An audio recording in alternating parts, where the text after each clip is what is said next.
여러분, 마약에 그럼 왜 빠지는 걸까요? 정말 고소득층, 사업가, 또 전문직, 연예인도 절대로 느낄 수 없는 행복이라고 하는데요. 큰 쾌락을 쫓고 그 쾌락을 느껴본 사람들, 그 사람들이 받는 가장 큰 형벌은 뭘까요? 일상에서 행복을 찾을 수 없어져 버린다는 거겠죠. 나는 안 돼. 나는 실패한 놈이야. 내 인생은 끝났어. 나는 여기서 끝이야. 나약하지 않습니다. 나 약하지 않습니다. 내 자신을 강화시키는 것만이 유혹을 떨칠 수 있는 유일한 방법입니다. 네, 두 번째로 얘기하고 싶은 거는 여러분, 마약에 그럼 왜 빠지는 걸까요? 이거는 저의 주관적인 분석인데요. 마약을 하는 사람들을 보면 사실 통계적으로 무직이 제일 많고 제가 만난 사람들도 무직이 많았습니다. 자신이 어떤 일적으로 성취를 하거나 이런 데서 좀 도파민을 충족하고 행복 호르몬을 충전을 하는데 이게 안 되고 또 경제적인 어떤 벌이가 안 되다 보면은 점점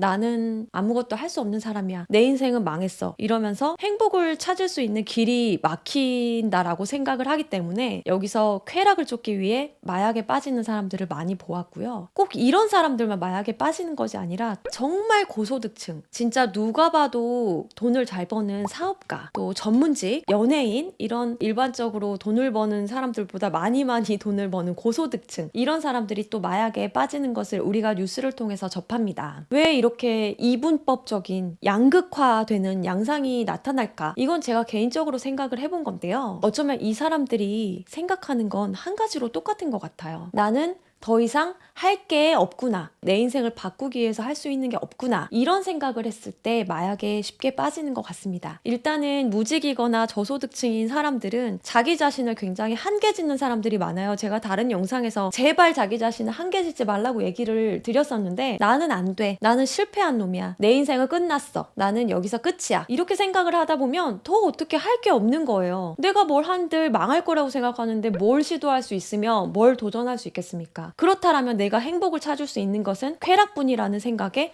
마약에 손을 대게 되는 거죠. 이쪽에서는 너무 많은 성취를 오히려 잃어버렸기 때문에 내가 해보고 싶은 걸 다 해본 거죠. 먹고 싶은 거 다 먹어봤고 돈도 많이 벌어봤고 성취도 할 수 있는 만큼 다 해봤어. 어렸을 때 굉장히 막 팝스타로 성공을 해버렸다거나 앞으로의 살 인생은 굉장히 긴데 내가 해본 건 너무너무 많은 거죠. 그래서 더 재밌는 게 없는 거예요. 앞으로 내가 뭘 하면 더 재밌을까 행복할까를 생각했을 때 쾌락에 빠지기 쉽다는 것입니다. 사실 굉장히 열심히 산 사람들이거든요. 열심히 살았기 때문에 보상 심리도 더 크고 내가 더 성취할 수 있는 게 없다라고 생각을 해버리기 때문에 마약이라는 유혹이 왔을 때 그래 한번 해볼까? 하고 손쉽게 유혹에 빠지는 것 같습니다. 물론 성취를 많이 한 사람, 고소득층이라고 해서 다 마약에 빠지진 않죠. 이건 굉장히 멘탈에 대한 문제인데 멘탈이 약한 사람들, 생각보다 자존감이 높지 않은 사람들은 아무리 많은 성취를 해도 이것에 대해서 만족하지 못하고 감사하지 못하고 더 큰 성취, 더 큰 도파민을 찾아 헤매다 보니까 마약에 빠지게 되는 것 같습니다. 뉴스에서 제가 봤는데요. 마약은 우리가 맛있는 음식을 먹었을 때 느끼는 도파민이 50이다. 그러면 마약을 했을 때 느끼는 행복 수치, 도파민, 쾌락의 수치는 900에 가깝다고 합니다. 그러니까 우리가 일상에서 절대로 느낄 수 없는 행복이라고 하는데요. 그러니 한번 여기에 빠져들어 버리면 다시는 일상에서 행복을 찾기가 어려워 버리는 거죠. 큰 쾌락을 쫓고 그 쾌락을 느껴본 사람들, 그 사람들이 받는 가장 큰 형벌은 뭘까요? 일상에서 행복을 찾을 수 없어져 버린다는 거겠죠. 다시는 일상에서의 소소한 행복들을 느끼지 못한다면 어떠시겠습니까?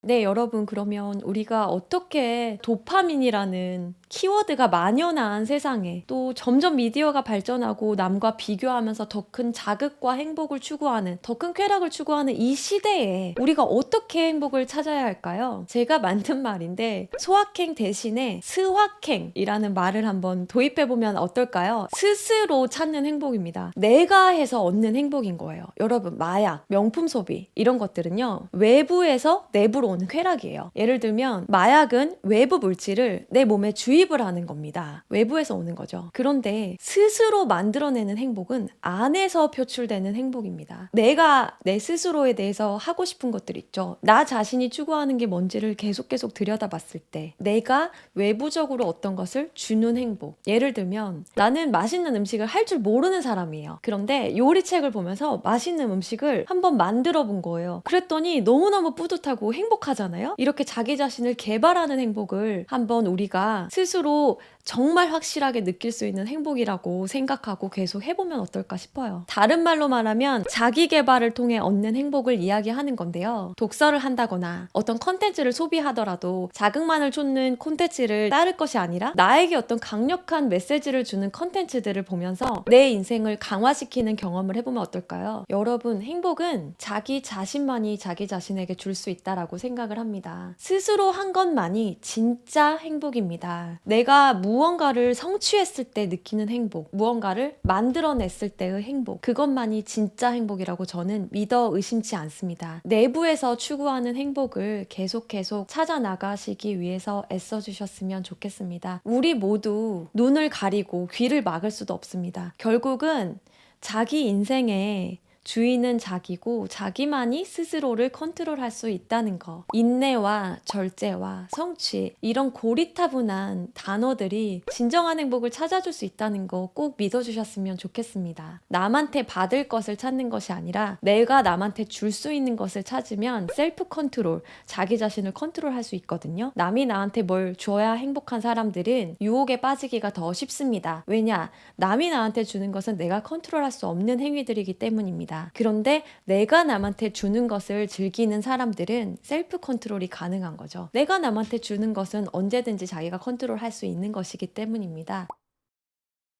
여러분, 미디어가 발달하는 이 세상에 건강한 방법으로 미디어에 현혹되고 미디어에 휩쓸리는 것이 아니라 내 돛담배를 가지고 미디어를 잘 이용해 나가면서 내 행복을 추구해 보는 거는 어떻겠습니까? 그래서 여러분들 제 컨텐츠도 앞으로 자극을 쫓는 컨텐츠가 아닌 정말 최선을 다해서 여러분들에게 남을 만한 메시지, 울림이 될 만한 이야기, 그리고 유익한 어떤 정보들로 가득한 채널이 되기 위해서 저도 노력하고 또 노력하겠습니다. 오늘의 마지막 엔딩은 한번 이렇게 장식을 해볼까 해요. 2023년 식품의약품안전처에서 했던 캠페인인데요. 나약하지 않습니다. 나 약하지 않습니다. 나약과 약을 하는 것은 어쩌면 같은 맥락인데요. 내 자신을 강화시키는 것만이 유혹을 떨칠 수 있는 유일한 방법입니다.